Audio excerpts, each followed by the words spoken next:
Good morning. May the good news of life immortal be with us today.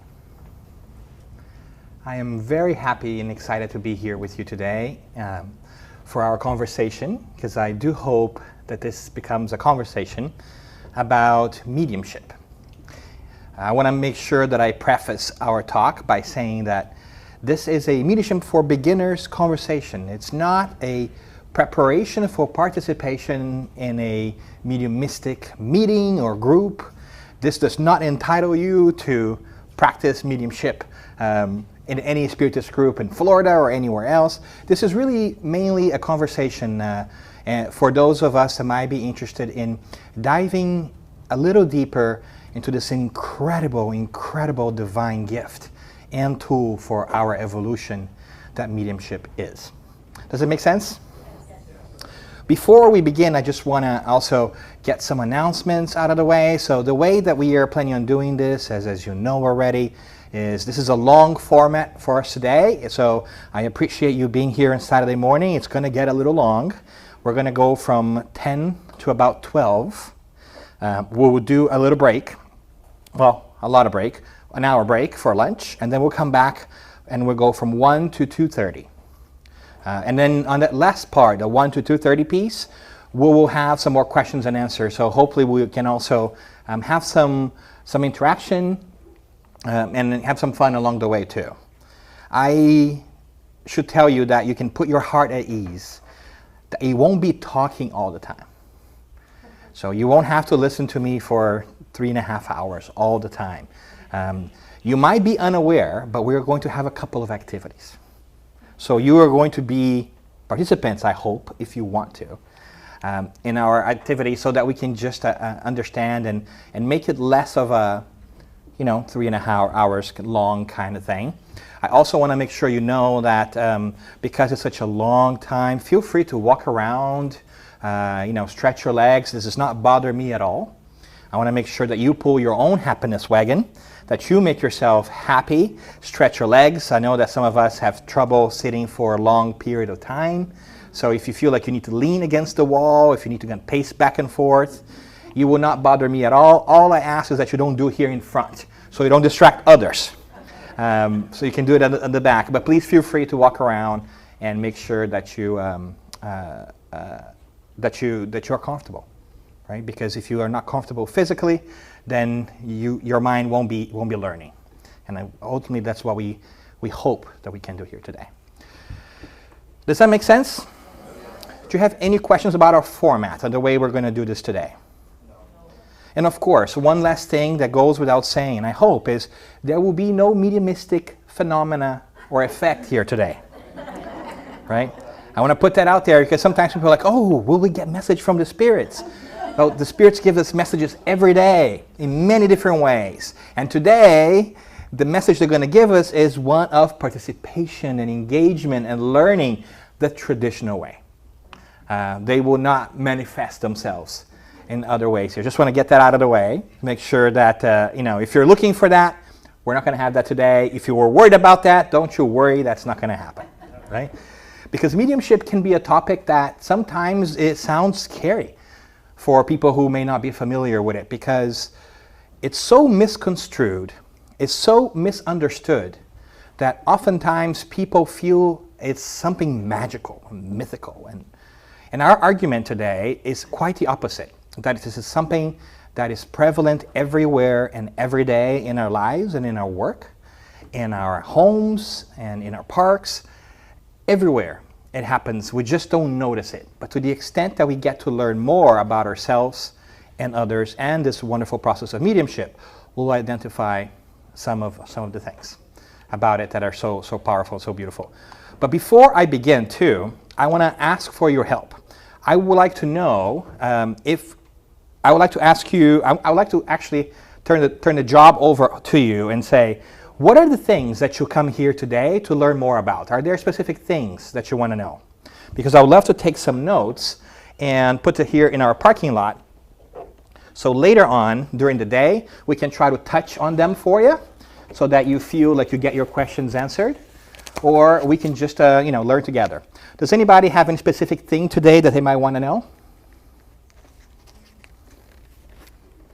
If not, I'm just going to draw like tic-tac-toe here and play some games while you guys are doing this. Any questions whatsoever? This is not the moment to be shy. I know we don't know each other that well, but you can speak up. No? Wow, this is kind of wonderful and horrible at the same time. Yeah. Like dreams. Sometimes when you have dreams and you know that it's not like a regular dream. Great. Anybody else? Intuition.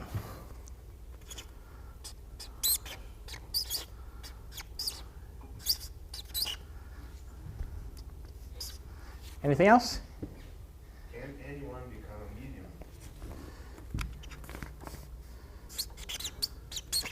This noise is kind of a, right? It's not just me, right? Okay.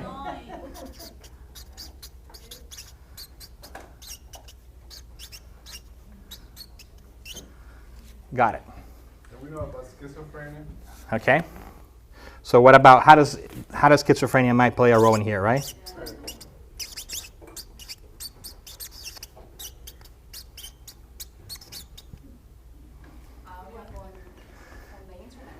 Ooh, wow. There's actually somebody listening. A friend wants to know. Asking for a friend, yeah. What is the best way to educate one's mediumship? How to learn, how to educate ourselves, right?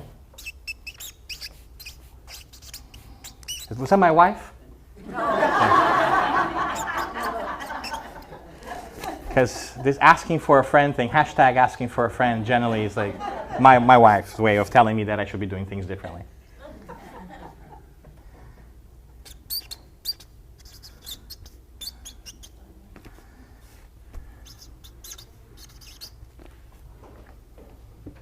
Sorry, sir, you have one question per day. I'm just kidding, go for it. The first thing to do if you think you are a medium. What to do, right?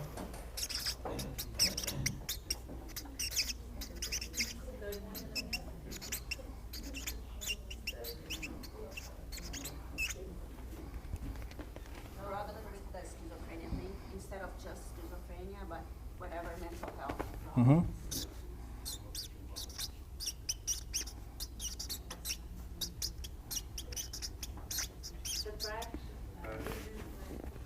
Yeah, it goes in there too as well. So we'll try to tackle that. Go ahead.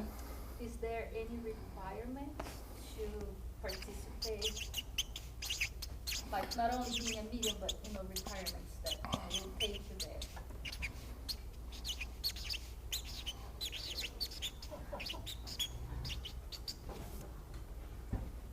What about bipolar?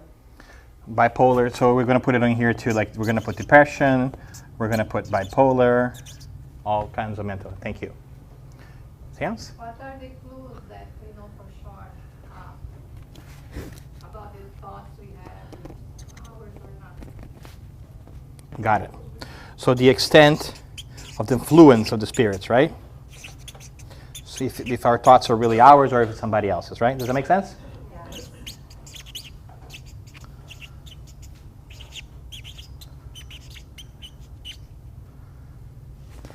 Anything else? Be more aware of all the implications of all intuition. Your intuition, okay? You guys had no questions in the beginning. And now you are like making me do like a different page. Yeah. Yeah? Yeah?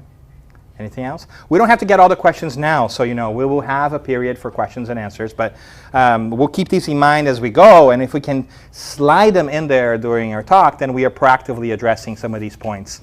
Does that make sense? Are there different types of mediumship? Yes. Good question.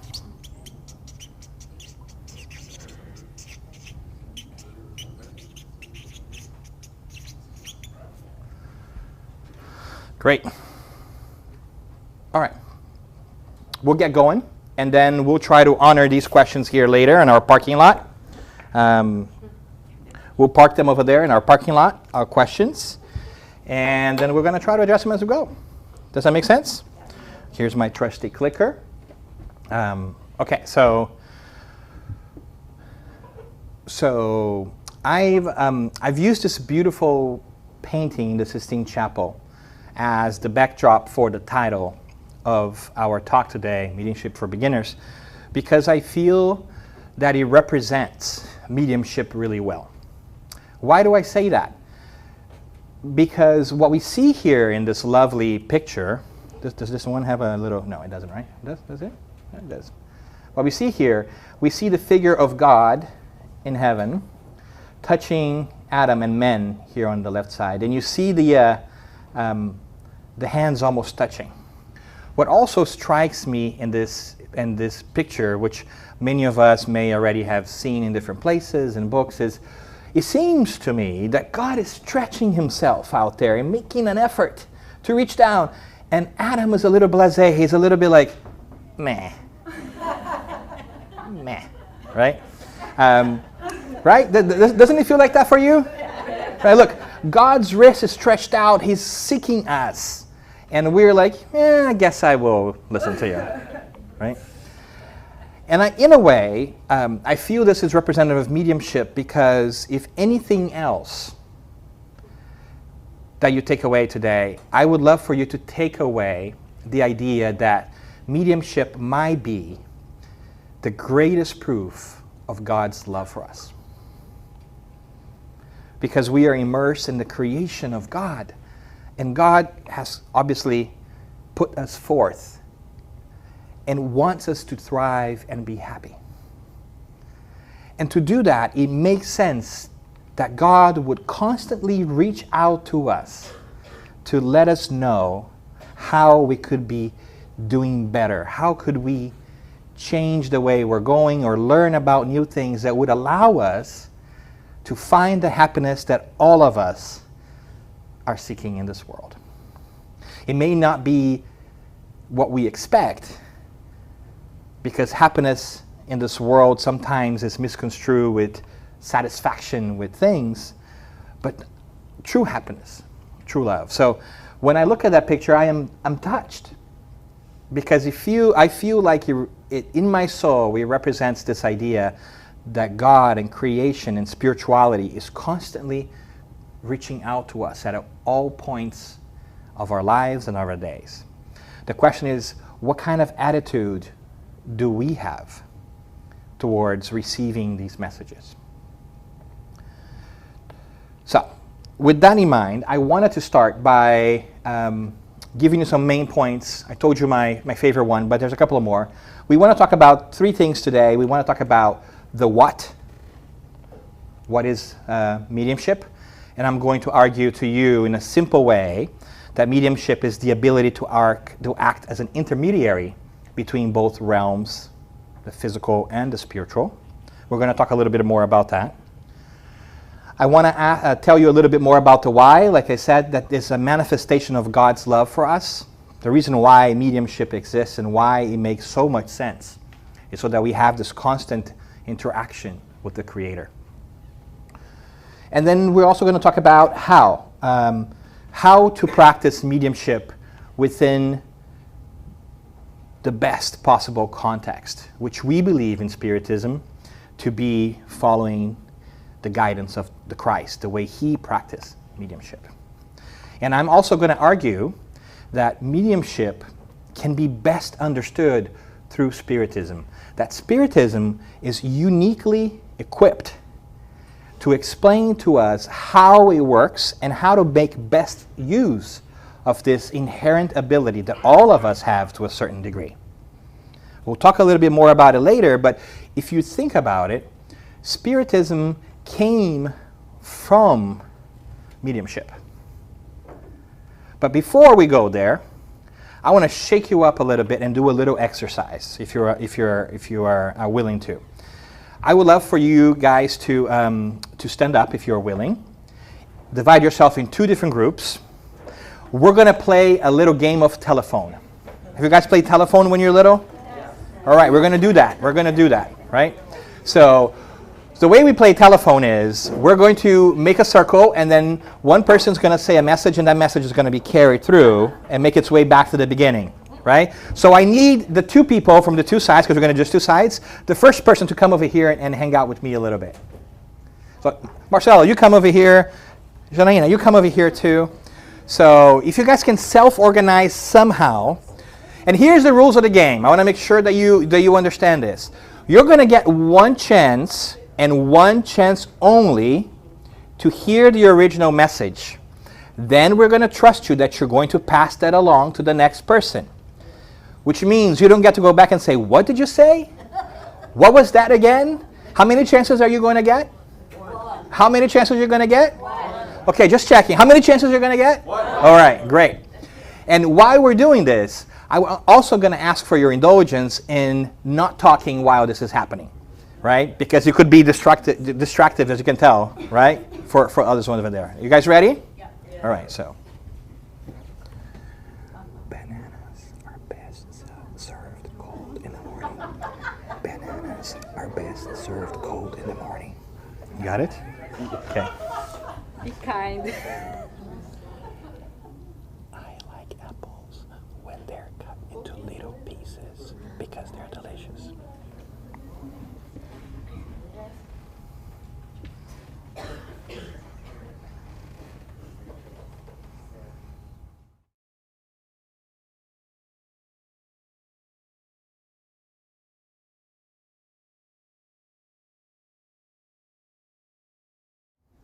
You got it? So you come over here. You come over here. And just wait, just wait. Jump in here, yeah.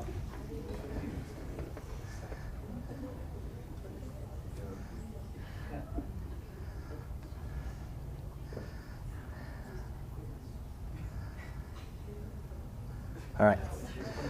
Come over here too. Come over here too. So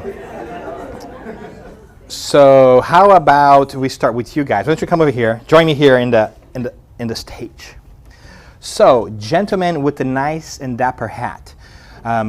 Before you tell us what the message was, I just want to preface that we know full well that it was out of your control because there's a lot of people along the way. So, but tell us, what was the message that started over here?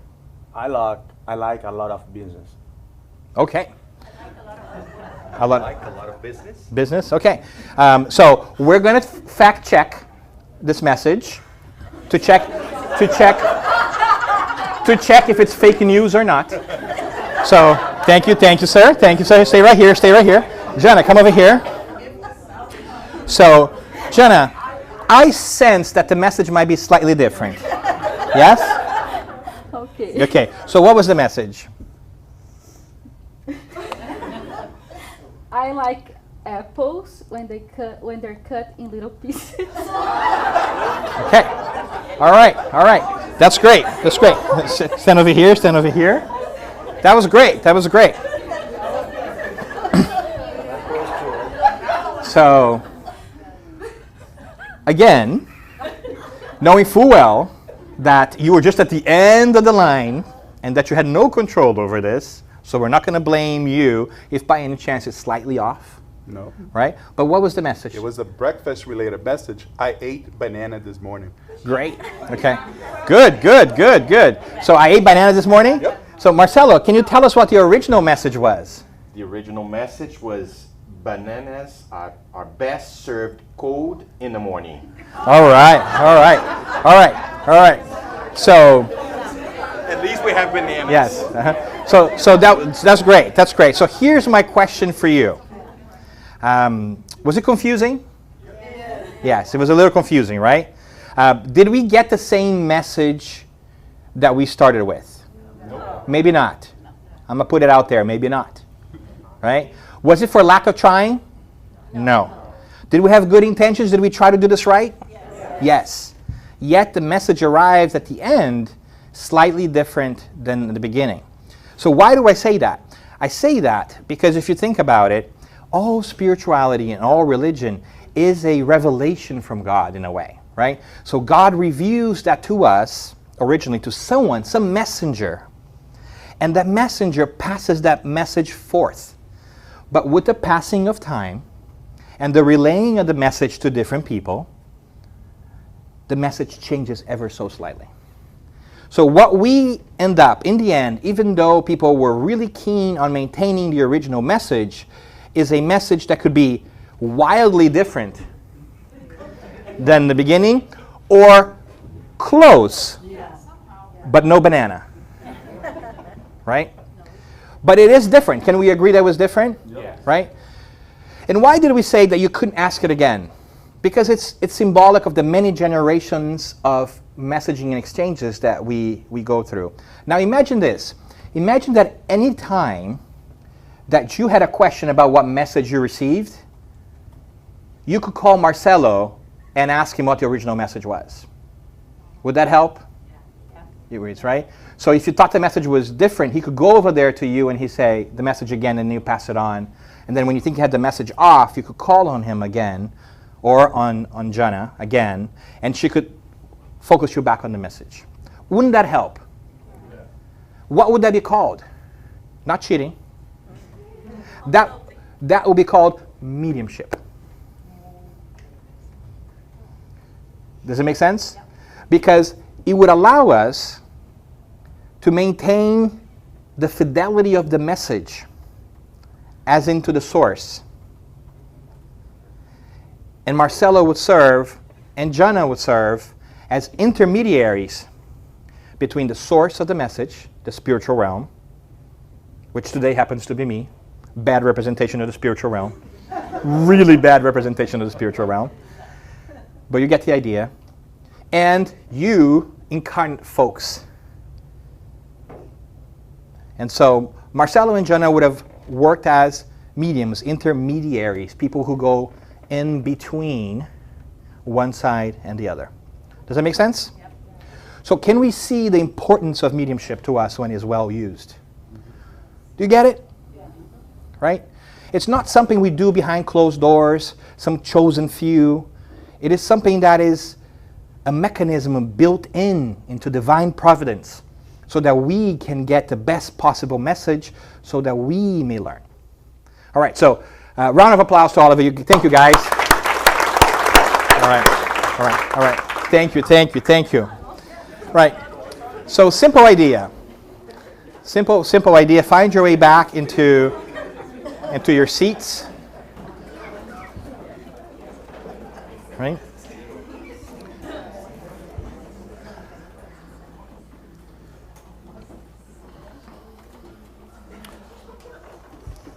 And why do I argue that Spiritism is uniquely equipped to help us understand mediumship?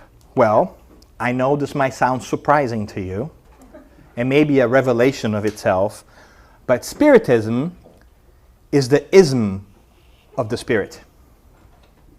What does that mean? It is the philosophy, it is the study, it is the science of the Spirit. What Spiritism does is to study the Spirit. Therefore, as Kardec defined in What is Spiritism, Spiritism is a science which deals with the nature, what is it? The origin, where do we come from? Where do spirits come from? And destiny, and what is going to happen to us? Where are we going to go? Of spirits, as well as their relationship to the corporeal world.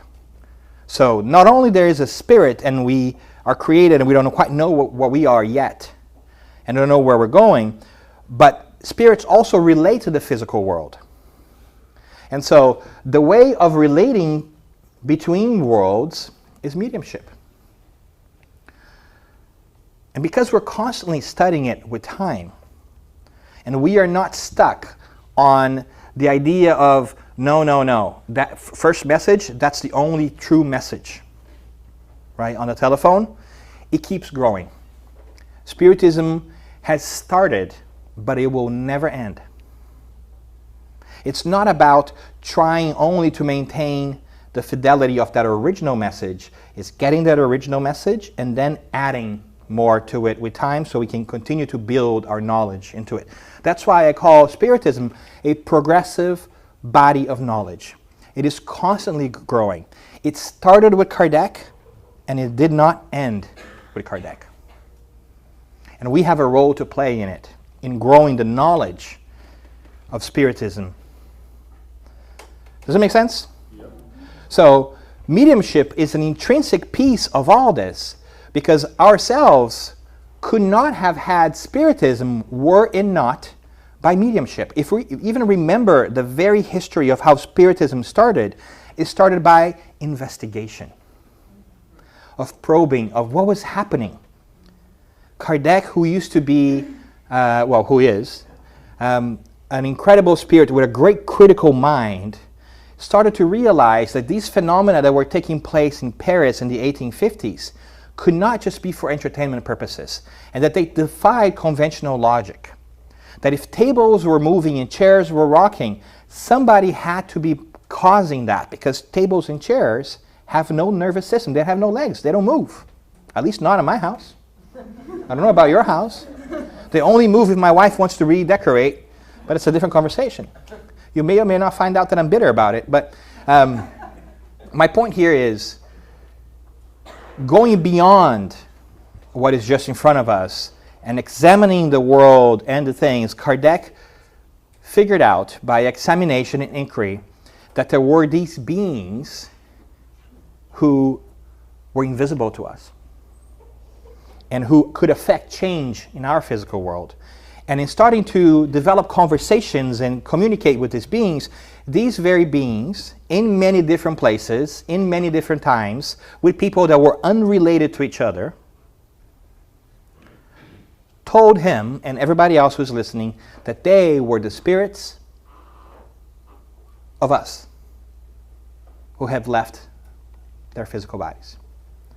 And so in a way, we had one more proof of the immortality of the soul, that we don't disappear after we die, that we go on, and that yes, it is possible for us to communicate with those who are still here after we have passed, or to communicate with those who have passed if we're still here. And that is not the domain of a chosen few, and it's not only the elect that can do it. And as Spiritism progresses, the first book, the first knowledge about it all, the Spirit's book, is a combination of answers to questions posed to these spirits in different places at different times, triangulated by Kardec to make sure that they worked. Because if you ask a question here and people give you an answer, and you ask the same question to somebody else over there that do not know each other, and they give you the same answer, there's a very high likelihood that that is indeed true and stable. If I ask you something here and I ask you something there and you tell me different things, then I leave that aside because I'm not sure what it is. So Spiritism is a body of knowledge that is structured, that is built upon a solid or many solid pillars of knowledge and understanding, because it is not the result of just one person or one mind. It is the amalgamation, is the connection, the grouping of many different minds coming together by the will of God to tell us that it's important for us to understand this great mechanism of mediumship and the spiritual world, so that we can make faster progress towards happiness by understanding our true spiritual nature. You're with me so far? Does it make sense? It's important for us to know this, because when we are talking about mediumship from a Spiritist perspective, what we're really saying is, this is not just somebody decided, it's not the work of a guru or a saint or one prophet.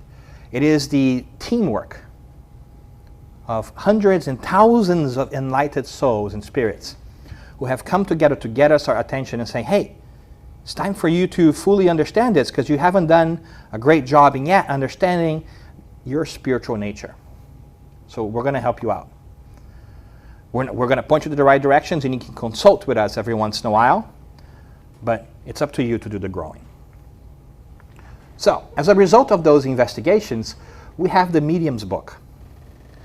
After Kardec first published the Spirit's book with all those wonderful questions, he, as an educator, decided to publish a second book showing everybody how he got the message in the first place. You see how it's smart and wise in his part? He's saying, not only is this the message of the spirits, not mine, and they've given us this great knowledge, now we can also learn from them how this process worked. So if I am hit by a bus tomorrow, anyone can replicate this, can do this, because it's not the property of a chosen few. God wouldn't give some revelation just to a group of people, because God, being kind and divine in all ways and all loving, can't prefer some children over others. We do that. God can possibly do that by definition, right?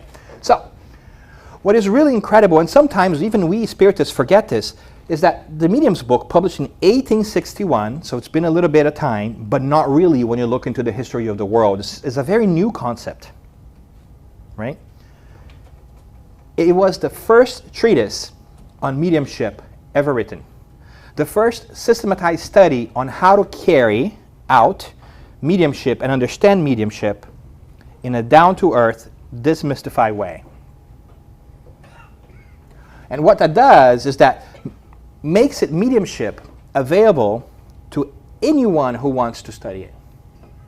That was the great legacy of that book, and I think actually of Spiritism in general. If you were to ask me what is Spiritism's greatest gift to the world and to humanity, I would say the proper understanding of mediumship. Because through mediumship we were able to validate the immortality of the spirits. We were able to learn and with proof that there is reincarnation. And we are able to continuously gather good information for our spiritual evolution. We have wonderful Spiritist content, messages, but the Spirited method, or how to get that, that's the gift. Because now we can empower ourselves to go out and get it. We don't have to wait for somebody to bring us divine revelation. We are empowered by the divine to be agents of our own development and our own connection with God. All right, and so once again, what that does is it demystifies the medium too. It's no longer those who are able to connect with the spiritual world in a more extensive way. They're no longer held as special people with a special gift. They are just people who happen to have an ability that might be more pronounced than others. Just like you might have an ability that is more pronounced than mine. You might be a great soccer player or a great scientist or a great bringer of people together. These are abilities that you develop over time. You might be incredibly smart for science, or you might be incredibly gifted for the arts. These are abilities that you have developed over time, maybe not in this life, but in lives before, that you bring with us. And mediumship is one of those. We're going to talk a little bit about that. So what happens here is it helps us take our mediums off the pedestal. They become human like we are, therefore fallible, which is really important for us to know. And it becomes our responsibility to be critical of the message that they bring us. Because if we are true to ourselves, and I want to be honest with you since we're in a very friendly place here, oftentimes we get a piece of paper and it says, this comes from a spirit. And we're like, ooh. And you pay more attention to it than you would from the advice of a friend who's right beside you. Mind you, that friend is a spirit too. It's an incarnate spirit. But for some reason, we still bring this mystification in our minds that a spirit is something special, mystical, that everybody who dies becomes enlightened, that they have the mysteries of the universe figured out, and that they sit on clouds and play harp, and they eat bonbons, and God is right there, right? And we have learned that that's not the case, because who would want to play harp anyways? If you ask me, an eternity of harp playing in a cloud is like hell. Right? But if you add bonbons, it's Not so bad. It's not so bad. Just, because God exists. But you see my point? So with Spiritism, we have been able to go back to what we believe are the essential and primordial and first teachings that the Christ has given us as the best, but not only, messenger of God on earth. And so we try to practice that and exercise that in a rational way. But what is this mediumship, Daniel, that you speak of? Would it perhaps be a small ship or a large ship? No, it is a mediumship. Perchance, Daniel, what do you mean by that? That is a bad joke I've created to make sure you're paying attention. And apparently you are. Thank you for not sleeping. We appreciate that. But if we are to put our own definition here of mediumship, we would say that it's one's ability to act as an intermediary between the physical and the spiritual realms. Just like our telephone game. If Marcelo and Janaína were able to constantly go back and forth, they would be the intermediaries between the source of the message, whether the message is enlightened or not, and the physical realm. Right? I think it's really interesting to mention this because people don't know, but the term mediumship, which you can tell, like intermediary, the ability of being intermediary, mediumship, was first coined by Kardec. Kardec was the one that created this word. So guess what? If Kardec created this word, it couldn't have existed before. If he did not exist before, you are not going to find in previous texts. So if you go looking back into texts that are older than 1850s, you can't possibly find that word unless somebody has reinterpreted those texts. Which is why sometimes you'll find in places the words, divine words saying that mediumship is forbidden, that you can't practice mediumship. If you go and look in Leviticus, it says, don't talk to mediums or spiritists. I'm like, whoa, those two words didn't even exist. Nice. How can a document from thousands of years ago have those words? Because people are retranslating and interpreting them without the benefit of an intermediary, putting their own meanings into it. Does that make sense? It's an important distinction because it's important for us to be critically minded as to what we are taking in and whether that it is true or not. But was there mediumship before Kardec? Yes. The word wasn't there, but there was mediumship before Kardec. In fact, I make the case here that if you look in our history, you're going to find that, again, mediumship has been prevalent throughout the times and throughout the places on earth. Because being a divine thing in itself, it cannot be just the property of some. So if you go back, we're going to see high priests in Egypt. We're going to find oracles in Greece. We're going to find prophets, right? A lot of prophets. We're going to find the sibyls. We've got shamans. We have saints. And more recently, from the 1850s on, we have the word mediums. It's what it is. The word medium itself, it existed before Kardec. No. Medium. No. Medium as a medium, no. Only the, not mediumship, but medium. No. The word medium didn't exist before Kardec. The word medium as in, this is a medium of communication, but not with that meaning. Medium as a person that communicates. The term says it has not that meaning. But if you say you are spiritist Mhm. here in Florida, people go, what? That is a good conversation for us to have. Say, this person is a medium.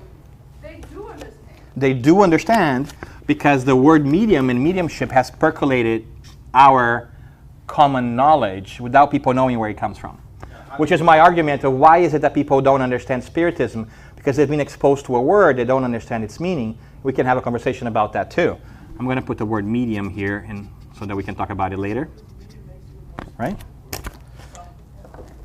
Right? Whatever you do understand, but when you say you're going to spiritist center, they say, what? Correct. And we'll talk a little bit about that because people don't have a good understanding of mediumship. They might know it, the basic concept, but they don't really understand it. And they have taken their meaning of what medium or mediumship is from other people. And they have accepted it without truly investigating. just like our example here. And in fact, we do that all the time. We have done the same with the teachings of the Christ. Somebody has told us that we must kneel down to pray to God, and we accept that as a necessary requirement. We never ask, why would God want me to kneel down? What if I don't have any knees? Can I not talk to God? What if I'm missing legs? Right? So what we try to do, and this is the Spiritist method is so great about, is soliciting these questions and asking us, why do we do the things that we do? In fact, I want to show you how I actually think that mediumship was so prevalent. I'm going to give you one example. This could be a conversation for another time, but I think all of you might know this young fellow over here by the name of John the Evangelist. There he is writing in his book. I don't know if he was writing in his book. It's a beautiful picture anyways. But in a letter that he writes, first letter of John, and we can find this in the New Testament, among many other passages, he says, "Beloved, believe not every spirit, but try the spirits, whether they are of God, because many false prophets are gone out into the world." Substitute the word prophet by the word medium. "Beloved, believe not every spirit, but test the spirits, whether they are of God," if they are of a divine message, because there are ones who are not interested in a divine message. Because many false mediums are going out into the world. Do you think that we should not practice mediumship? According to John, we should practice it mindfully. Right? And there are other passages in the New Testament that we can go, maybe a topic for another time. And some people say, well, they're talking about the Holy Ghost here. Well, what's the Holy Ghost? Spirits. It's just that people don't accept the context of contact with the spirits. They think that only a certain few can talk to the spirits. And I understand why, because many people sometimes are taken for a spin, because they believe that every communication from a spirit is the word of God, and it's not the case. Just like when you come talk to me and you ask for my advice, you shouldn't take my advice just because I gave you. You should find out whether I know what I'm talking about. I don't go asking. I always say this to people. People are like, oh, that's silly. But it's true. I don't go to my mechanic and ask for tax advice. I don't go to my dentist and ask him for legal advice, because that's not his forte. So I don't ask for spiritual advice to people I don't think are spiritually enlightened. And when I don't know, I check by the message to see if that makes sense. If it doesn't, I put it aside. I don't know. Until I have other messages that validate that, I won't take it into my life. That's the Spiritist method. Are you with me? Does it make sense? All right, so the point here is that mediumship has been there throughout the ages. And have been many great mediums who understood how to interact with divinity. But we haven't had a systematized, simple, rational book or way for the rest of us who were not exposed to somebody who practiced it. Because the way that you learn about this stuff in the past was you needed to be initiated, they say. You needed to have somebody who knew that and took you under their wing and taught things to you, and you learned the way they did things. There weren't readily accessible books and everything else. Only in the 1500s we get books that are cheap, with Gutenberg and printing. Then we're able to start getting to knowledge. Before that, very few people know how to read and write. So you learn by hearing, and you know what hearing and talking does to the message, right? You get me? So it's a momentous occasion for humanity, for us to have this knowledge be codified, put into code, put into systems and format that we can understand with the medium's book. It gives us access to information that we haven't had before. But it's relatively new, only 160 years. Sounds like a long time, but if you think about it, it's 2 lifetimes, back to back, maybe. So chances are, the vast majority of us is seeing it for the first time. And so it takes studying for us to bring that in. because we would not have had a chance to be exposed to the medium's book for more than one lifetime. Wow, that seems like a very long time for us. If you think in cosmic ways, it's nothing. It's a drop of water into the bucket. Make sense? All right. So, the word is new, but the concept of mediumship is timeless. All right. So, great. Let's go back to medium. If we're talking about mediumship, we have to talk about medium. So let's go back to the source, which is that wonderful book that we talked about, the Medium's book, published in 1861. What can we learn more about the person who displays that ability that is mediumship? Well, according to the Medium's book, every individual who senses the influence of spirits to any degree of intensity is a medium, whether you are aware or not, because you can sense it without being aware. Just like sometimes you sense a temperature drop, but you weren't thinking about it. Oh, it's cold in here. You put it back. You weren't thinking about what the temperature is, you just felt it, right? So sensing the influence of the spirits makes you a medium because, of course, if you think about it, you're being the intermediary of their actions in the different realm to this one. And look at that. This faculty, this ability, is inherent to humankind. It's normal, as witnessed by the timeline of different people, of different races, of different genders, of different preferences in different places, in different times. Everybody's got it. Everybody can sense it. Thus, everyone is a medium to a certain degree. And this is important, right? And it depends on a more or less sensitive physical organization of our bodies. So our physical bodies, our nervous system, determines how sensitive we are to that influence. Now, I love the word degree here because, again, by practice and sometimes lack of understanding, we have come to say and use the word mediums to signify and stand for those people who display a large degree of sensitivity to the spirit world. But if we really talk about the theory, everybody is a medium. Everybody senses the influence of the spiritual world, be it through intuition, be it through inspiration. The question is whether we are aware that this process is going or not, right? And if we look really closely, we see that mediumship does not express itself in all mediums the same way, which goes back to the idea that there are different types of mediumship, that you can be an intermediary or register the presence of the spiritual realm in different ways. Some people hear voices. Some people see things. Some people feel things. Some people have other things that we are not understanding, because the ability to perceive the spiritual realm will depend on the physical constitution and the physical body and the person's background, disposition, interpretation. So there are as many ways of sensing the spiritual world as there are people and more. So can we expect to neatly put everybody into a box and say, oh, that person scratched their ear 3 times, they are a medium. Everybody who scratches their ears 3 times is a medium?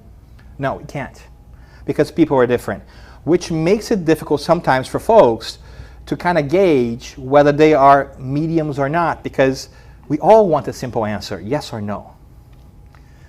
Because this. Well, we've given you the answer, yes, you are a medium.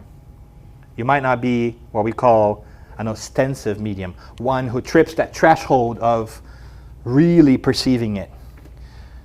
But all of us are. All of us have this intuition, this aspiration or inspiration. All of us have sometimes dreams in which we notice that some of them are more vivid than others, and we have this interaction with people who may not be in the physical world anymore, but who are still there. All of us either have that or know somebody who does. I would actually say that all of us have that. We just oftentimes are not paying attention. We are shutting ourselves off to the perception because we believe that it does not exist, and therefore we ignore it. Right? We see that with kids. Invisible friends when they're little, and oftentimes we say, that's so cute. You're going to grow out of it. And they do. Right? But in the beginning of their incarnation, they're more sensitive and susceptible because they're not fully plugged in yet. Right? The little body's still growing. So they're a little bit more like loopy, a little bit more free spiritually. So they can register these things more closely. But after a certain period of time, when their bodies start to grow and the brain starts to more develop, like 7, 8 years of age, it kind of goes away. Right? So it really depends. Each case is a case, my point is, because each mediumship is a thing of its own, because each person is different. Right? So, the question here is, how much influence do we really have on others? And how much influence do the spirits have? Well, let's ask the spirits again. And if we go into the heart of the matter there, we are going to find again in the Spirits book, question 559, which is not perfectly aligning to the green, which drives me nuts. 459? Yes. Thank you. Thank you, because I can't really see very well, and it drives me nuts. This is what you get when you accidentally go like this, and your finger moves the thing, and you don't notice. And then you come out here in public, and you're like, what did I just do? Okay, I moved it, and I cannot read it. Good thing that you can read it. So would you please be the medium of my own words back to myself? All right, thank you. So 459, it was asked to the spirits, do spirits have any influence on our thoughts and actions? And what do they say? They say, their influence on you in this regard is greater than you suppose. For very frequently, it is they who guide you. Oops. We like to think that we're in control. We like to think that we are the masters of everything we do because it feeds our egos and fights our insecurities.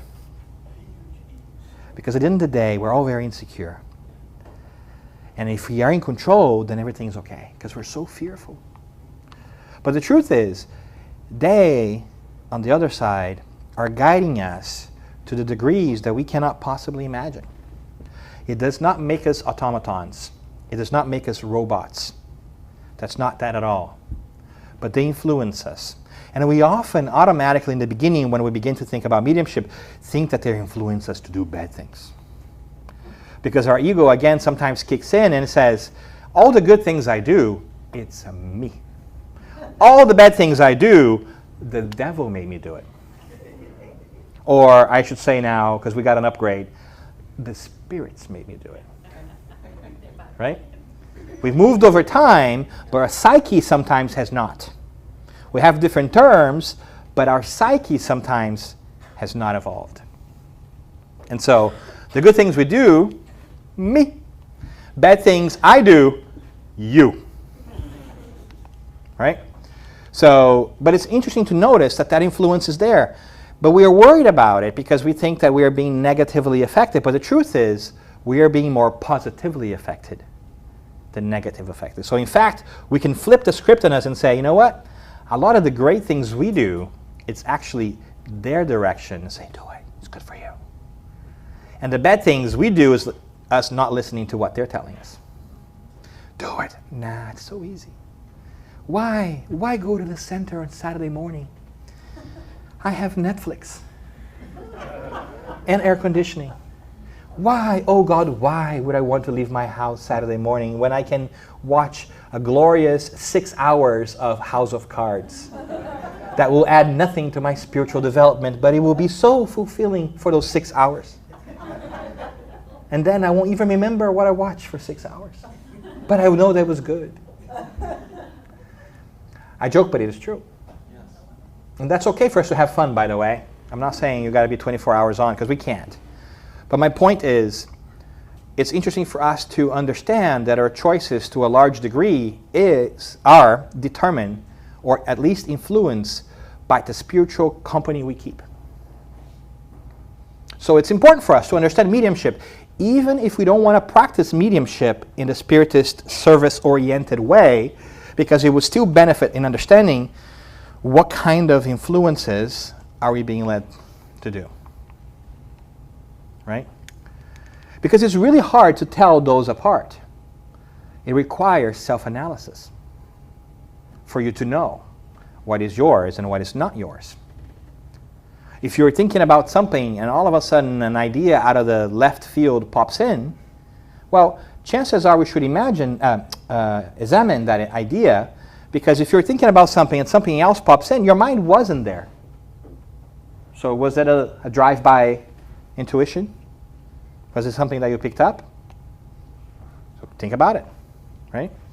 And you ask yourself, wow, that makes no sense. Or does that make sense? Is that me? Would I do something like that? Would I think about it that way? But it requires a high degree of self-reflection, like I said, which is really hard, because it leads us to look at us in ways and manners in which we're not accustomed to, and oftentimes are not as exciting and pleasing as we would like. Because when we begin to look at ourselves, especially in the beginning, sometimes we get a little let down because we see a lot of things that we don't like. And that's normal. And then we swing the pendulum to the other side and we forget all the good things we have done. And all of a sudden we go from the greatest people on earth, and then we do our self-analysis, to the worst people on earth. And then with time we'll learn that we're actually a mixture of both. The pendulum will swim back to the middle, and we'll find a healthy balance where we will understand that we have great virtues and great things we need to work on. And that's okay. We'll have many lives to do it, right? So even from an individual perspective, mediumship is really beneficial to us in that sense, because it allows us to get to better know what is influencing and oftentimes driving our own behavior. So does that mean that as a medium or somebody who perceives this influence, you must develop your mediumship and go work in a Spiritist group? No. It's your choice. You don't have to. It's free will. Right? But if you do have the sensitivity and you do want to learn more about yourself and others, then that might be a fantastic way of doing it. And we're going to talk a little bit more about that as a team sport, right, in Spiritism. Because mediumship in Spiritism is really not an individual sport. It's more of a team sport. We'll talk a little bit more about that later. But mediumship then is a tool for learning, like we said. It lets us learn from others, even when the experiences are not so great. Some people may not know that they're mediums and feel this undue influence. And when they learn that there's a spiritual influence, they begin to think about, oh my God, I am a victim. Why are these people treating me like this? Without understanding that the reason why you feel the influence is because there is some sort of connection, some sort of affinity that lets you connect. You only tune to radio stations that your radio allows. You don't want to receive the bad influence of spirits? Then don't do bad things. Do you want to receive the great influence of spirits? Then tune yourself to that station through your actions and through your thoughts. It is a great tool for learning, because once you feel a little pain and you feel a little sad or hurt or even go into depression, you begin to tune into that vibe and establishes connections that oftentimes make that deeper and harder to get out of.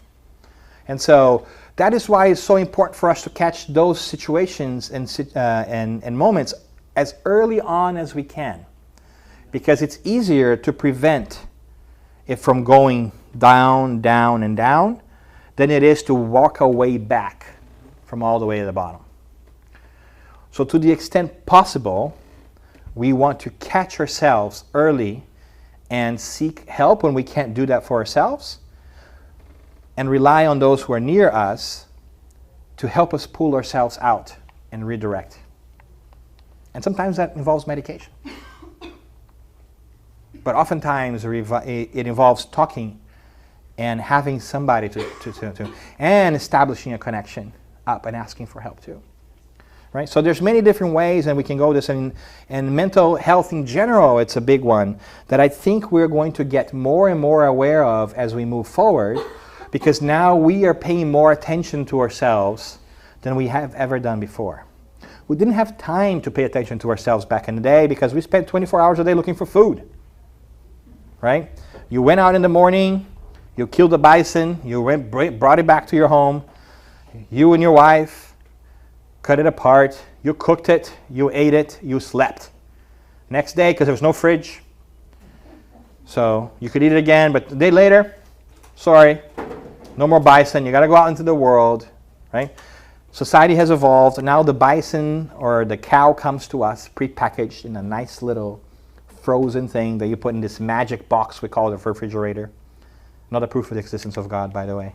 Because imagine life without refrigerators or bathrooms or air conditioning or ice cream.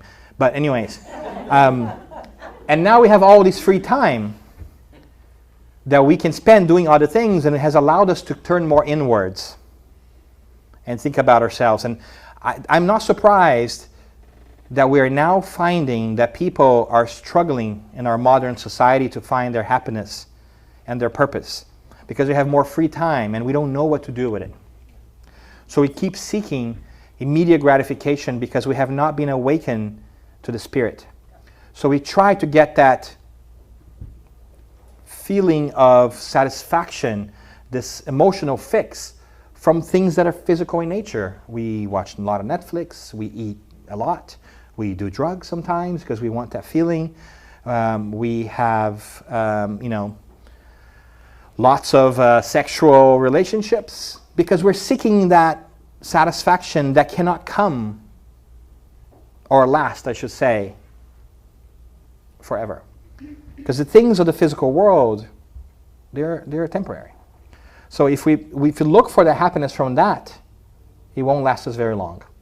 The Buddha said something beautiful, and I really enjoy the Buddha. And he said that all pain comes from attachment to impermanent things. If you hold yourself and you attach yourself to things who are impermanent, you will be satisfied. You're going to be let down. Right? You'll be satisfied for like 5 minutes, spiritually speaking, and then you're going to be dissatisfied. If you put all your eggs in that basket, if you put all your attention and love in your car, in your house, in your wife or husband, all those things eventually go away. And when they do, you're going to find yourself empty again, and you don't know what to do. And I find that a beautiful message, which is complemented by the message of the Christ 3,000 years later when he says, gather your treasures in heaven, where thieves do not steal it, right? And rust does not reach it. And moths do not get at it. Because if you put your happiness in permanent things, then you are never going to be dissatisfied because they're permanent. And what are permanent things? Spiritual things. God, spirituality, the things we take with us. So as we go through society looking for a fix for our immediate challenges, chances are those fixes, at least in the long term, will not be found in worldly things. Happiness is not of this world, the Christ said. But it is in this world. And it's our job to bring it to this world. Right? We even pray for that. May your will be done in earth as it is in heaven. So we're literally asking, help us bring spirituality at a higher level to this planet. Help us bring happiness to this realm when we pray the Lord's Prayer. We just haven't realized that yet. Because we're so stuck in our ways, we haven't stopped to self-analyze. When we do that, mediumship is really great because it helps us learn from others. Not only because it helps us learn from others who are wiser than us, but because it also helps us learn from the pain of others. When we connect with the pain of others and we have this connection, we feel it and we might learn it better.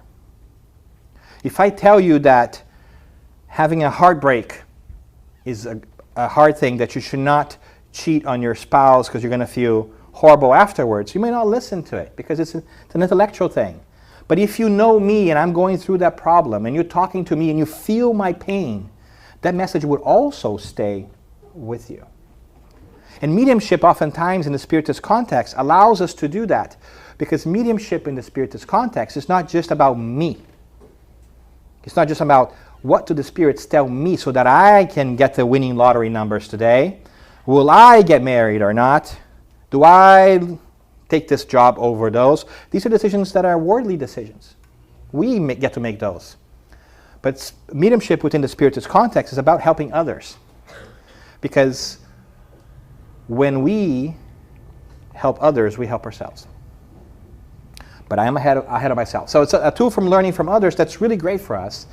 And it helps accelerate our learning, right? If we imagine our phone exercise today, imagine this.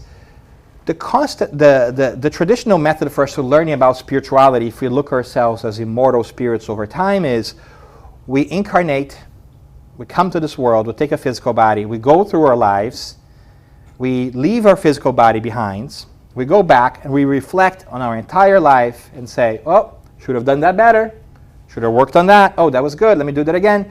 And then we come back again into a day of work. From a spiritual perspective, a life is a day of work. It's like us going to work in the morning.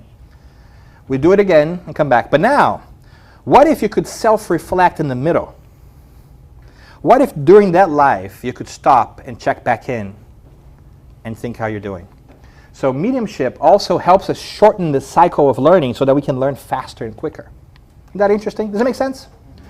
It's really great because now we don't have to wait that whole period of time to have that reckoning with ourselves after we leave our physical body and then try again. We can do that while we're here. We can get guidance while we're here. So the study of mediumship affords us a continuous process for evolution, whether we are practicing at a Spiritist center or group or society or not.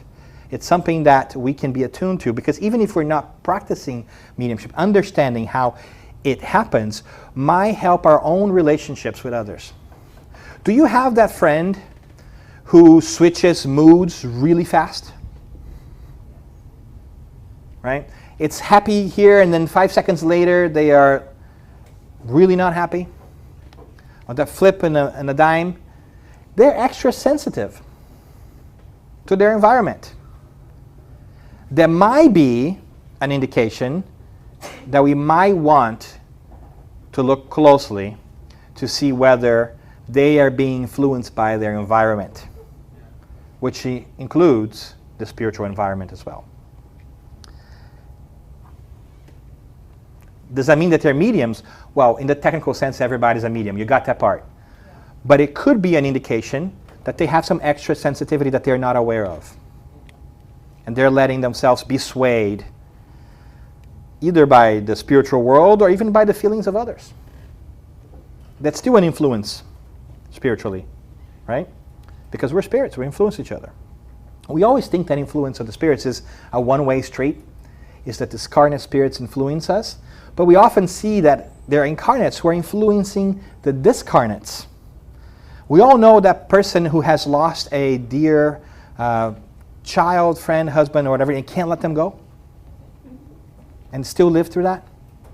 That's also spiritual influence the other way. They're on the other side feeling that influence too. When we're like, why did you have to leave me? I can't make it without you. Guess who's exerting the negative influence here? The incarnate. So it's important for us to understand that it's a two-way street. Hence the opportunity for us to watch our thoughts and examine our actions, and mediumship does that. Now, mediums who are more pronounced or extensive mediums, as we call them, sometimes they don't have a choice. They have to watch their thoughts because they are more susceptible to that influence. So it puts them on their toes. They have to be more mindful to these things because it will affect them more. So they have to learn how to control and reflect on that. And that's great. It forces us to pay attention to the other. to have that degree of sensitivity and sensibility might be a good thing for us in the long run, because maybe we have ignored others in the past. And now we are forced to take them into consideration whether we like it or not.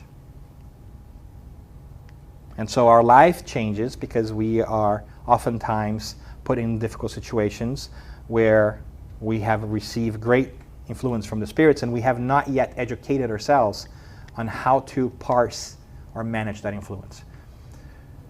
Because influence of the spirits does not mean control of the spirits. Much like peer pressure.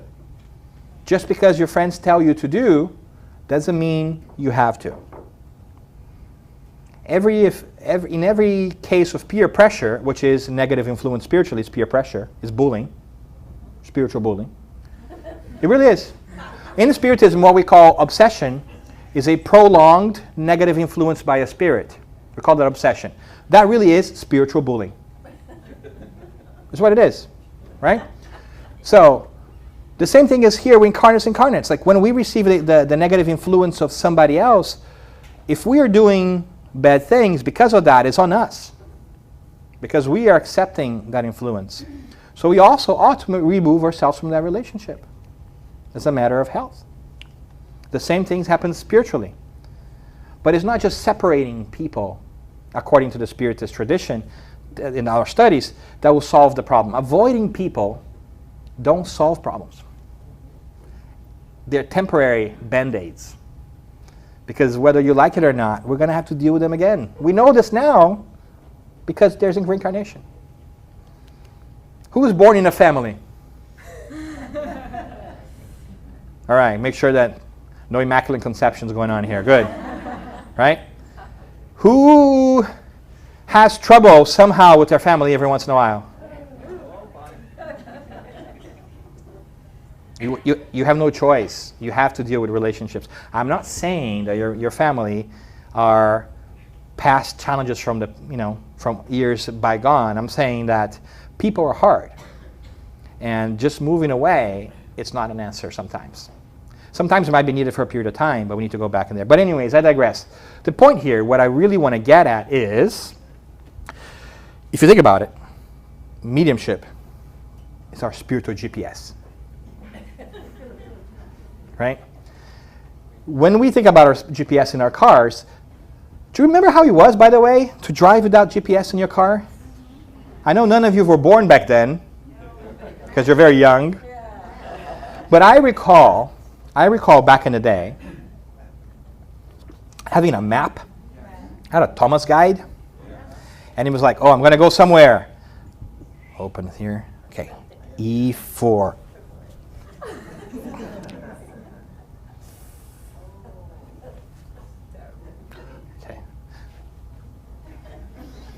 Right? It was an adventure. It's kind of scary to get out of the house. I don't know if you don't know if you're going to arrive. It's like, oh, I've never been there. And nowadays, with GPS, you're like, oh yeah, I'll just go. No worries. Martha will take me there. I call my GPS Martha. I mean, she's so helpful. I have to have a relationship with her. And I think you should name a GPS too, but that's on you, anyways. But my point here is, what happens when we miss a turn? Martha comes on and says, recalculating. Right? So mediumship can do that to us. It can help us to be in tune with ourselves when we feel like we are not doing as great as we want to. We can recalculate. Or we can change course. Maybe we're going a specific way and there is a traffic jam up ahead.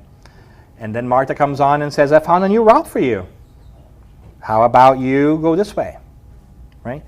Because we have this idea oftentimes that we have to know the beginning and the end. Like, we've got it all figured out. How many of you, I don't know about you, but people feel like their lives have to be figured out when they're 14, 15, 16, and they want to map their entire life, and this is it, and if they don't achieve that, they get really antsy, and it's a failure. I'm not quite sure that that's what life's supposed to be. For me, it's more of a waypoint thing. Like, you plan your next turn, and when you get there, right, you get new instructions, depending on how you're doing, because you might need to recalculate. But anyways, I digress. The point here is spiritual evolution requires reflection and guidance. And having a mentor, a guide, it's something that we benefit from. In fact, it's actually widely done in business professionally. People have mentors. They go check in with people and saying, I'm stuck, how can I do this? We have mentors for math and physics and English when we're in school, people that can help us get unstuck, but we've got to seek them out. We've got to make a habit of doing that. Well, mediumship and inspiration and intuition must also be practiced for us to develop. It's not a set, it's an ability, and every ability can be developed. There's obviously a limit of your natural ability, right? I can practice as much as I want to, but I would never play soccer like Pelé. I'll get really close, but not exactly, right? Because he already has that level, he developed it, but there's a physical limitation in this life for me to get to that point. So you can pray yourself until you're like radioactive, you're shiny, like light. People have to use like sunglasses to be close to you because you're so bright. But you may never develop your mediumship beyond your natural limitation in this life. And that's okay, because you don't have to be a great medium to be a great person. You can just be yourself. That's one of the things you want to take away with you. But if you want to work on yourself and help others, mediumship is a great way of doing it. And, we're going to talk about this later, you can be part of a group, a mediumship group, without being an extensive medium. Did you know that? You can, if you want to. You can do the work without being an actual medium who's receiving the communication.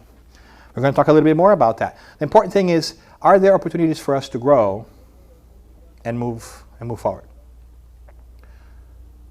All right, so before we go into soul music, we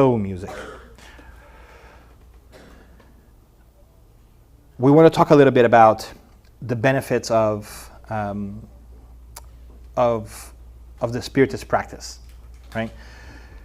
And I make a distinction here that we practice things a specific way because we have researched over time and developed a body of knowledge and gotten different pieces of information that leads us to believe that the best way for us to work on ourselves oftentimes is getting out of ourselves and seeing ourselves through a new lens.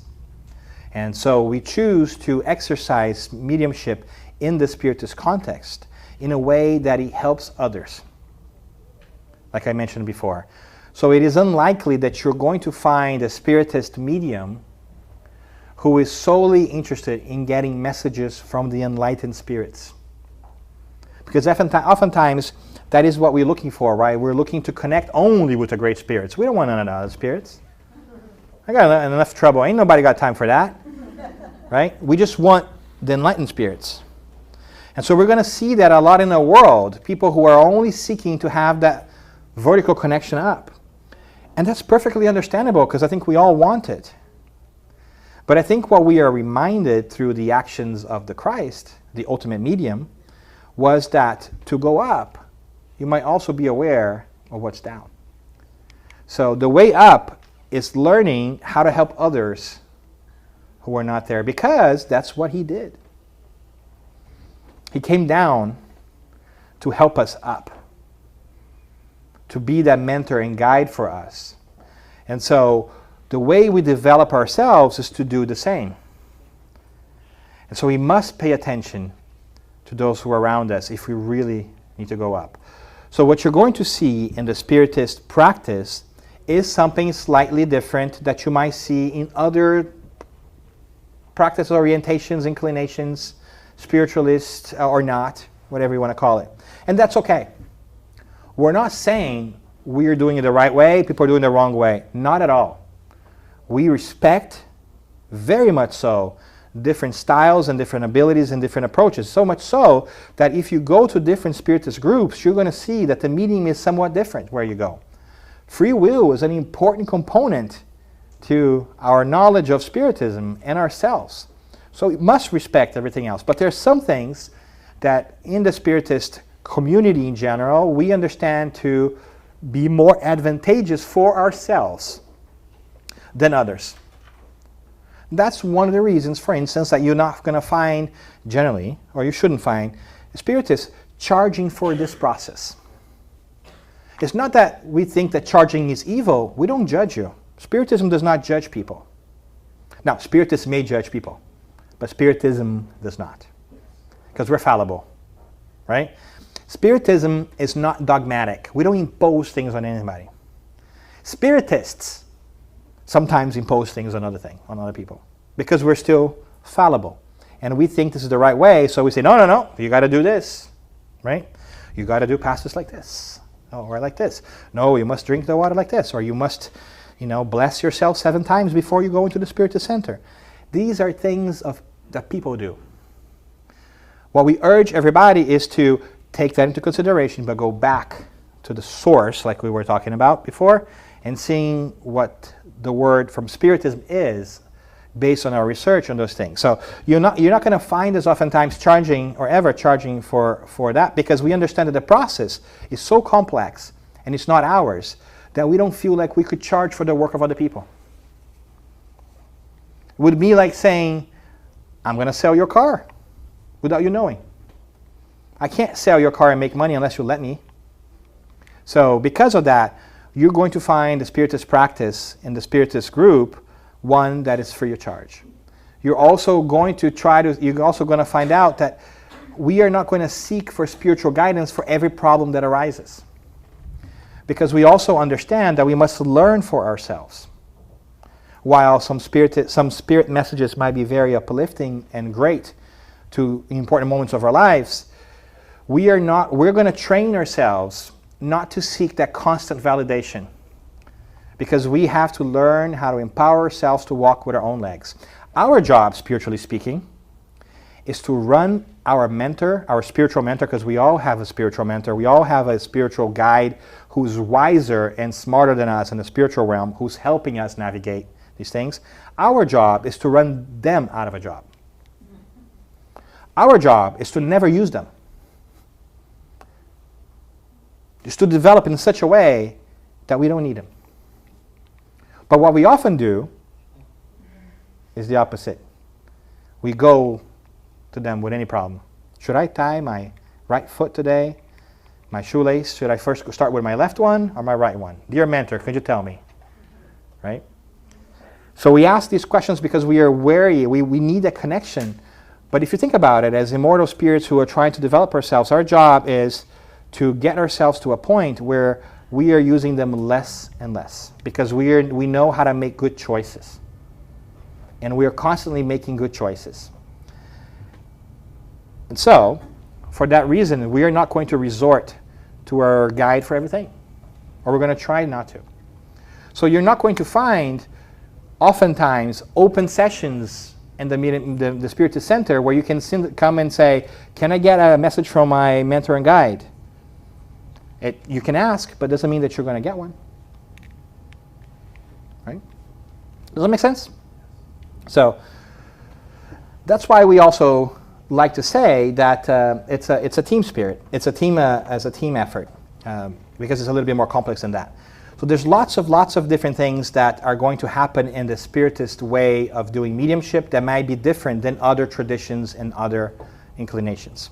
While I cannot speak why people do things that way, we're going to try to talk a little bit more about why we do things this way, especially because of the research and everything else.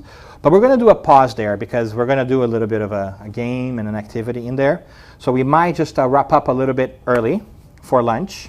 No, we're not going to wrap up a little bit early for lunch. We are going to take some questions so far. 15 minutes. In 15 minutes, we're going to wrap up. You know why? Because there's a greater plan at work here. And you know what that is? Food. Did I get it right? Yeah. Yes. The food hasn't arrived yet? It should arrive in 15 minutes. There you go. That's why we're going to hold our horses here There is together. no cost to sponsorship the Federation. Oh, that's fantastic. 2 slices, please. That's all. Great. So, because Jesus said, not of bread alone leaves men, you're going to get some cheese on top of the bread today and some sauce. because we go beyond what Jesus asked us to do. But all jokes aside, we're going to stop there really quickly and say, all right, so these things are kind of awkward sometimes because we interrupt them, in the middle to accommodate the time. But are you with me so far? I think that a lot of what I spoke was probably not new to you, but sometimes it's good to have a refresher, right? So I'm going to look at our parking lot here a little bit and say, can anyone do it? Yes, we all do it actually. The question is what? The degree in which you can do it, right? How about intuition? Well, intuition is one way, oftentimes, of perceiving the influence of the world, of the spiritual world. If we go back to the Spirits book, which is a wonderful book for us to reference, the Spirits are going to tell us that intuition can also come from something else. It can be a memory of a planning that we have done before we came into the physical world, right? For the big things. If you have an intuition of whether to use black or blue to go out today on your clothes, or whether to make a left or right turn, I'm not quite sure that was really in your spiritual plan. I'm just going to put it out there, right? It's more of a decision in the moment, but there's some things, some intuitions that people feel sometimes very strongly about things. They could be the influence of the spirits, or they could be a memory of something that you knew you had to go through before at one critical point of your existence. The key being one critical point of your existence, right? Does it make sense? The question is knowing what to do. Yes, it's important for us to pinpoint where it comes from, but it doesn't change how we should act on it. You get me? Right? Whether it was spiritual nudging and influence or not, should not change the way you act on it. It is not because you got spirit communication or guidance that you're going to do it. You get to decide what you should do, because who's responsible for what you do? You. Right? So sometimes we need to know the source of the information. Who gave it to us is not important. What's important is the quality of that suggestion. And sometimes it's better for us not to know who gave us that information, because it won't sway us based on the messenger. It should be based on the merits of the communication. Oftentimes, our spirit mentors and guardians in our communication meetings, they're going to give us a beautiful message and they won't sign it. They won't give us the name of who did it, because they don't want us to be influenced by the name, because we are. Oh, we are. We are. That's okay. We got to know our limitations, right? So, does it make sense on the intuition piece? All right. I have a question. Yes. Is it in the parking lot? Yeah. Next. Just kidding. About intuition. How about deja vu? Like when you... Don't you know that deja vu is a glitch in the Matrix? Have you watched the movie, no? The Matrix? I Yeah. have that like a lot. Like I feel like I know exactly what's going to happen next without not being in that situation before. Yeah, right. That could happen, right? And the interesting piece is how we technically look at it. I guess we could say it. Because if you are recollecting a previous planning of sorts, like an intuition, you can argue that's not mediumship, because you're not acting as an intermediary from the spiritual realm to the physical realm. You're just recollecting. Kind of like the dreams part. You could say because you have dreams with those who are deceased, it doesn't necessarily make you a medium, right? Because it could be just a spiritual experience where you're exercising your perception and your awareness, but you're not technically being an intermediary between them and somebody else or the physical world. These are semantics. These are words that you can slice them and dice them the way you want to. What we get at, I think, in Spiritism is understanding why and how it happens, so that we have the ability to decide what to do with that information. If I were to get to the core of what Spiritism does to us, is to develop the critical sense for us to see which information should be taken into our souls and which one warrants a little bit of weight for us later. So when we ask or surrender our decision making to others, we are going against the evolutionary process. When we want others to make decisions for us, we are shying away from our own responsibility towards ourselves. Does that make sense? So the dreams, the thing, yes, it's things that we learn through Spiritism, which are really beautiful, and that otherwise we might not learn, because we all want to ascribe meaning to things, right? There's so many books on how to interpret things, like, did you have a blue shoe? Did you have a white shoe? Were you wearing black? Did you have an umbrella? This means this. You can't do these things like that, right? The symbolism of things is really related to your mind. So what we ought to do instead in Spiritism is try to understand how dreams happen. Then we are better able to understand them ourselves, because we know through Spiritism, through the communication with the spirits, we know that that we are spirits first, temporary in the physical body. That who we are is not our physical body. The physical body is like clothes that we use to go to work. In this day of work, in this lifetime, we are going to be using these clothes. At the end of the day, because we are spirits and our body needs rest, when we sleep, we detach from our bodies. We have learned this, which led Paul the Apostle to say that we die every day. We do, in a way. We leave our physical bodies every day, right? What we do when we leave our physical bodies is a different story, because you do what you're most inclined to do, right? You can entertain yourself, or you can go learn. Same thing. You can watch 5 hours of spiritual Netflix, or you can go help others. It's up to you. Upon the return to the physical body, you will not retain all the memories that you had in the physical world, because you didn't have them with your body. You had them with your mind. And the body has a hard time, by nature and design, translating and interpreting. So sometimes some of these experiences are so vivid that they really stick with you and you have that impression. But oftentimes, upon return to the physical body, as your spirit is returning, if there are memories, they might get scrambled by the brain, because the brain doesn't know how to interpret the experiences you had. So it could also be just a physical manifestation of all the things that you process. But that's what the psychologists say. But we understand that it's really the re-scrambling of things that we don't know exactly what it is. So can you ascribe great meanings to dreams? Yes, if you want to. If you feel that nobody else can interpret for you, say, oh no, this dreams means so and such, right? What's important for us is to understand the process that we have been able to better understand through mediumship. People oftentimes ask, I have sometimes difficult experiences where in the morning I wake up but I cannot move. And it feels like I'm trapped in my body. Oh my goodness. Well, oftentimes we have also learned that upon returning to the physical body, we have awakened, but we have not fully, for lack of a better term, plugged back in completely. Right? So our body is still there, and we can register things, and we're already in command of the body, but we haven't fully settled back and set on it. So we try to move and the body doesn't move. And it feels like challenging for some people. They get really worried about it because they don't know what's happening. Without the understanding of the spiritual, you can get really freaked out about this. Because if you don't know that your spirit, that this could be like, oh my God, do I have a condition, right? But when we understand that sensitivity, then we understand that that's a matter of the coupling and decoupling of the body when you come back.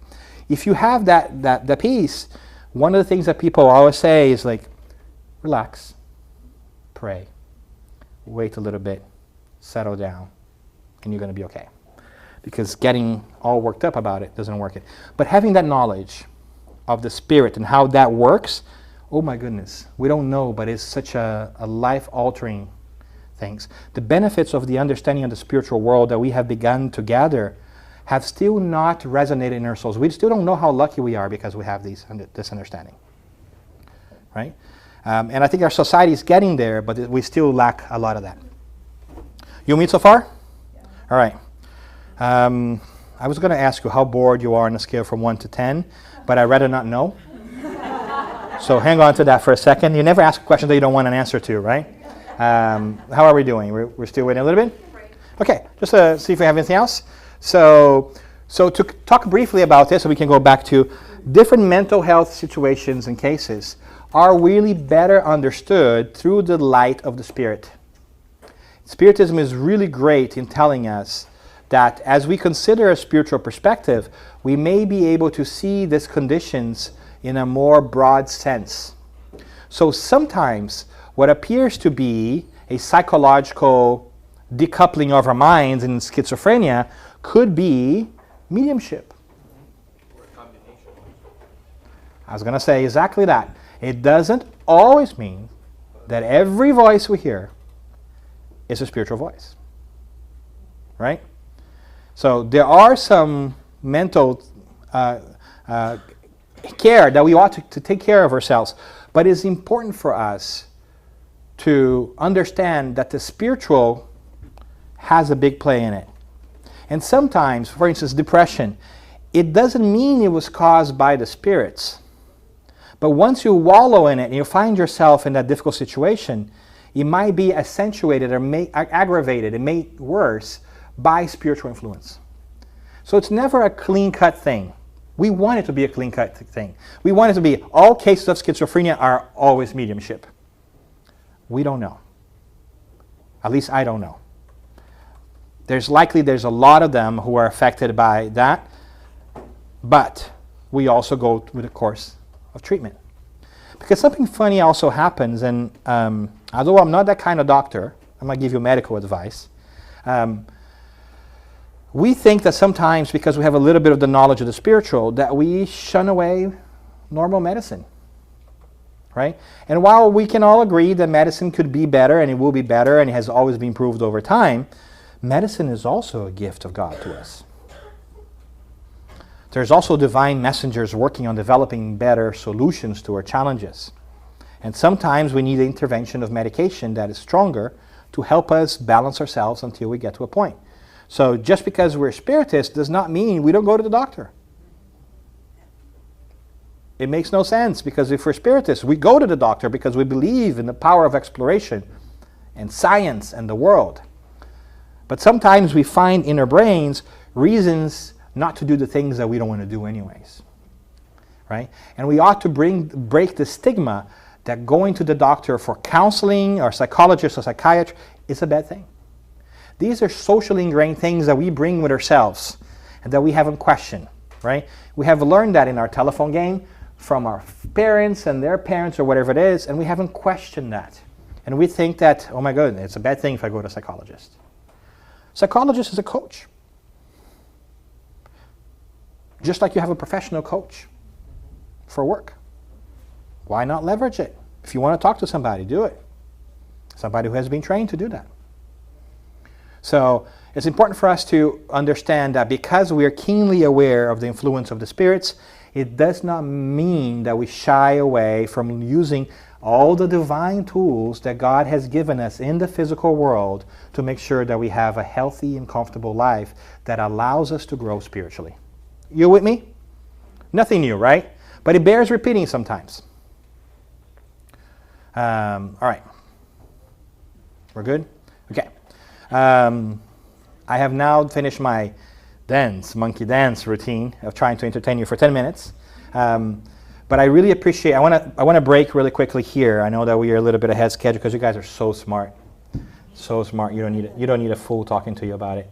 But I wanted to first thank you for spending the first part of your day with us. I understand that some of you may not make your way back in the second half because you were too polite to leave. Just kidding, because you might have other things. But I want to thank you for your time, because not because you're coming to listen to me, because honestly, I'm not that important. I'm not important at all. The important thing is the message here. What I love about it is that you have chosen to spend a Saturday trying to listen to a topic that is related to the Spirit. And that is an investment that you do to yourself. Whoever speaks here, it does not matter, because you shouldn't take their word for granted. You should also question them. They're going to say good things, they're going to say bad things sometimes. They're going to make mistakes. That's fine. The important thing is that you digest that information and that you invest time in yourself to reflect. And I want to say how wonderful it is to see people doing this, trying to be a little bit better every day, just like I'm trying to do on the other side of the country. touches my heart deeply, and I'm very grateful that your presence here inspires me to also continue to grow over there. So thank you for that. The second piece, I just want to tell you really quickly what we're going to have on part 2. On part 2, we are going to look at the actual running of a Spiritist meeting to better understand